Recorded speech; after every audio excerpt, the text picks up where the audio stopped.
മക്കളെ, നമ്മൾ ഒരുമിച്ച് 3 മിനിറ്റ് പ്രാർത്ഥനയ്ക്കായി ഒരുമിച്ച് ചേർന്നുകൊണ്ടുള്ള ഒരു കൂട്ടയജ്ഞമാണ് 2026 ഡിസംബർ 31 വരെ ഈ യാത്ര തുടരാൻ കർത്താവെ കൃപ നൽകണമെന്ന് പ്രാർത്ഥിക്കണം.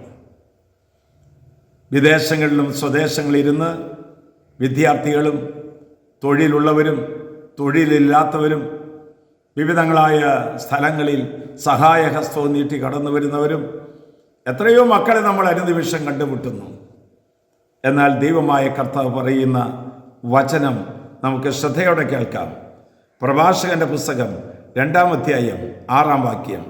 കർത്താവിൽ ആശ്രയം വയ്ക്കുക, അവിടുന്ന് നിന്നെ സഹായിക്കും. നേരായ മാർഗത്തിൽ ചരിക്കുക, കർത്താവിൽ പ്രത്യാശയർപ്പിക്കുക. കർത്താവ് വളരെ വ്യക്തമായി പറയാണ്, എന്നെ സഹായിക്കാൻ ആരുമില്ലേ, മാതാപിതാക്കന്മാരില്ല, സമ്പത്തില്ല, ആരോഗ്യമില്ല, കഴിവുകളില്ല എന്ന് വിഷമിക്കേണ്ട. കർത്താവിൽ ആശ്രയം വയ്ക്കാൻ. വീണ്ടും അവിടുന്ന് പറയുകയാണ്, നേരായ മാർഗത്തിലൂടെ നടക്കണം. നിന്റെ മാർഗത്തിലും പ്രവൃത്തിയിലുമാണ് തെറ്റുവരുന്നത്. അത് തെറ്റുവരാതെ സൂക്ഷിക്കണമെങ്കിൽ കർത്താവിൽ ആശ്രയം വയ്ക്കണം. അതുകൊണ്ട് ജീവിത വിജയം എന്ന് പറയുന്നത് കോടികളുടെ സമ്പത്തല്ല.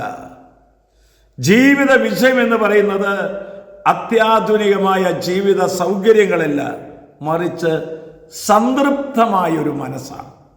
മാനസികമായും ശരിയായത് ചിന്തിക്കാൻ നമ്മൾ തയ്യാറായാൽ, കരുത്താർന്ന ജീവിത ദർശനങ്ങൾ ഉണ്ടായാൽ, ഒളിമയാർന്ന ജീവിതം നമുക്കുണ്ടായാൽ, സത്യസന്ധമായ വരുമാന മാർഗങ്ങൾ നമുക്കുണ്ടായാൽ, വിശാലമായ കാഴ്ചപ്പാടുകൾ നമുക്കുണ്ടായാൽ, ദൈവപരിപാലനയിൽ ഉറച്ചു വിശ്വസിച്ചാൽ, ദൈവത്തിൽ പ്രത്യാശയർപ്പിക്കുന്ന ഒരു മകനും മകളുമായി തീരും.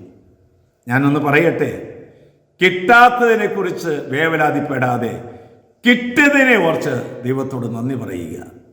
ആശ്വാസപ്രദമായ രാത്രി, പ്രതീക്ഷാനിർഭരമായ പ്രഭാതം, സൽപ്രവർത്തികൾ നിറഞ്ഞ ദിവസം നൽകി അവിടുന്ന് നമ്മെ എല്ലാവരെയും അനുഗ്രഹിക്കട്ടെ.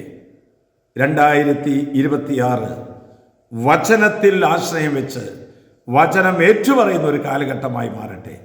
നമ്മുടെ കർത്താവ് ഈശോ മിശിഹായുടെ കൃപയും പിതാവായ ദൈവത്തിൻ്റെ സ്നേഹവും പരിശുദ്ധാത്മാവിന്റെ സഹവാസവും നാം എല്ലാവരോടും ഈ കൂട്ടായ്മയോടും കൂടി ഉണ്ടായിരിക്കട്ടെ, ഇപ്പോഴും എപ്പോഴും എന്നേക്കും. ആമേൻ.